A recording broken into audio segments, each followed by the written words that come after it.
All right, guys, welcome back to a new video here. So we got to talk about this. I don't know exactly what's going on with Marjorie Taylor Greene, but all of a sudden she's like anti-Trump, it appears. She's calling out the Republican Party left and right. I mean, it is legitimately wild stuff. I mean, she's pulling a reverse Fetterman, it seems. I mean, for the first time, again, kind of calling out Trump and his corruption. I mean, I feel like we're in fantasy land, guys.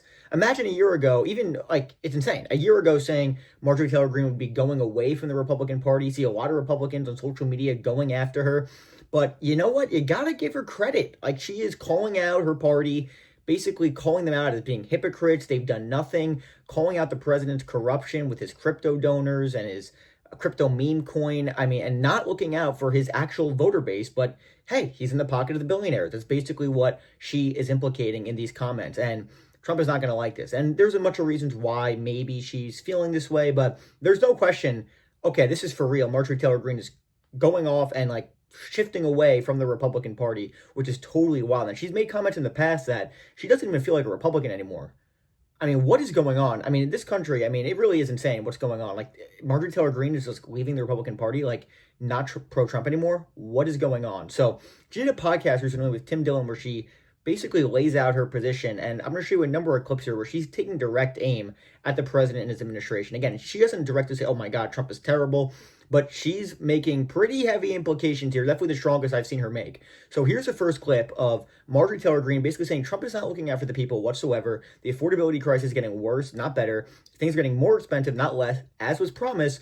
But Trump is basically looking to help his donors and his crypto donors like Sam Altman, Bill Gates, Peter Thiel. And he's not really looking out for the people because the implication she's making is he doesn't really care about them, which of course is, in my opinion, probably correct. So here's a clip and we'll talk about it in just a minute. Here's the first one. And by the way, guys, if you're enjoying the content, make sure to like and subscribe.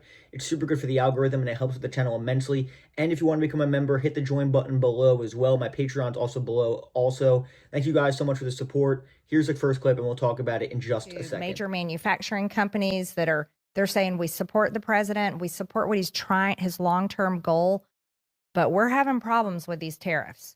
And now we're having problems. We can't get supplies from this country and we can't get supplies from this country.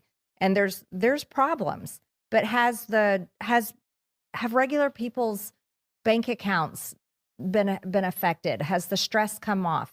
No, that has not happened yet. And that needs to be the major focus. It shouldn't be about helping your crypto donors or your AI donors or welcoming in these people that hated you and spent money to try to beat you, but all of a sudden are excited to come out to the new Rose Garden patio. Yes. That shouldn't be the focus. The focus should be the people that showed up at the rallies, stood there for freaking 18 hours trying to get in the rain, in the cold, in the 100-degree heat. For those people, those are the ones that I care about. Those are the ones that voted for not only the president, but every single Republican gave. Okay, so again, pretty like scathing there. I mean, the implication is Trump is corrupt and he's not looking out for his people. I mean, I'm not sure how your takeaway is anything else in that. And again, she still says, you know, all these people who I've spoken to, they say they voted for him, but they're not a fan of a lot of his policies, like the tariffs. Yeah, I mean, it's making things a lot more expensive for us and is screwing us. And maybe, you know, putting the tariffs out the way they were, super disorganized on every single country on the planet, basically, without even like letting the public know, probably not the best way for sound economic policy. And again, have people's bank accounts been affected by this? Of course they have, because prices have gone up, not down, which is one of the reasons why Trump won the election, because he promised he would bring prices down. We've seen the exact opposite of that. Prices are going up. People can't afford a house. People still can't afford a house. Trump said he would change that. He has not changed that, obviously. Again, this is how politics works. I mean, why, guys, I said before the election, of course he's not going to change this. But at least people like Marjorie Taylor Greene are being like, okay, you know what? I thought he was, and he's not. So, you know what? I'm going to call it out. So good for her for actually like being somewhat authentic here. And again, he shouldn't be helping his crypto and AI donors. People like Mark Zuckerberg, Bill Gates, do you think they really like Trump and they're supporting his policies? Of course not. Of course they're not. They're just doing it because he's the president, so they got to snuggle up to power, and they're giving him money. And you know what? Hey, Trump is okay with that.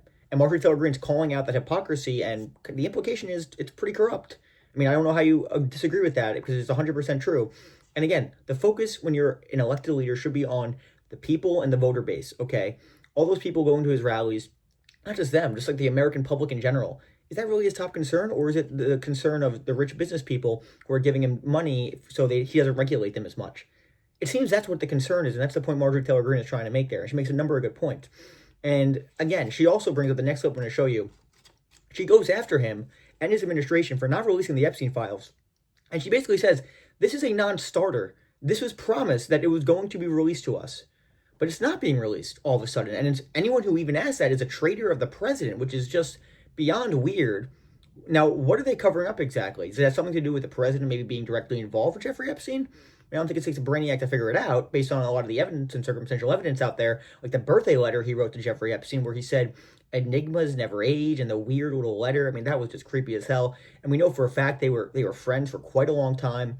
And a lot of his comments saying he never had the privilege of going to Epstein Island, the comments he made about Ghislaine Maxwell, his sort of tepid response when he's being asked if he'll pardon Maxwell, so he'll take a look at it.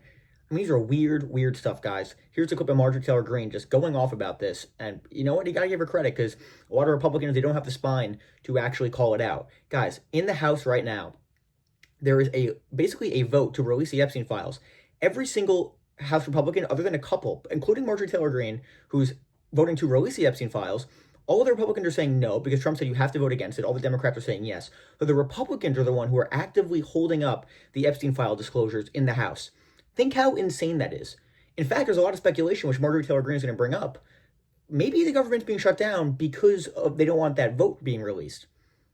And there's a Democrat, guys, who won her special election. She is not being sworn in right now by Mike Johnson that would release the Epstein files. And Marjorie Taylor Greene, to her credit, said, you know, it's good. She should be sworn in because she was elected by her constituents. But Mike Johnson's not swearing her in because, again, they don't want the Epstein file released because the government shut down. She should be sworn in, obviously. Here's a clip of Marjorie Taylor Greene talking about this, and we'll talk about it. Everyone that voted for Trump Vance, everyone was like, release the Epstein files. Right. This is not even an argument. It's not even debatable. It's not being a traitor to the president to sign my name on a Thomas Massie discharge petition to release the Epstein files. No. I am staying true to what we've always said. There needs to be transparency. Again, kind of taking direct aim at the president, saying, again, everyone who voted for Trump Vance was voting for the Epstein file release. And many Democrats as well. Of course, they wanted the Epstein files released. They campaigned on it. Every single person in the administration, Kash Patel, Dan Bongino, Pam Bondi, J.D. Vance, Donald Trump, they all said we're going to release it. We're going to expose everything. And then when they get in power, it's like, oh my goodness, he killed himself. Actually, there's nothing to see here. There's no involvement. No one else is involved. Oh, so either there's two options. Number one, they're covering it up for whatever reason. Or number two, they were lying about it the entire time. We're just grifting so they would get more votes off it. Both are not great options, guys, okay? And again, she also kind of taking a shot at Trump there, saying, does it mean I'm a traitor if I vote to release the files? Which is basically what Trump said, saying if you support this, you're against me, which is why all the Republicans who are like sheep in Congress, they vote to stop and halt the files because, again, their boy, Donald Trump, doesn't want them released. Maybe because he's implicated in them. Just a thought, guys. You ever think about that? And again, she's saying true to what was being campaigned on a year ago. And again, you have to give her credit for at least being authentic and standing up for her principles.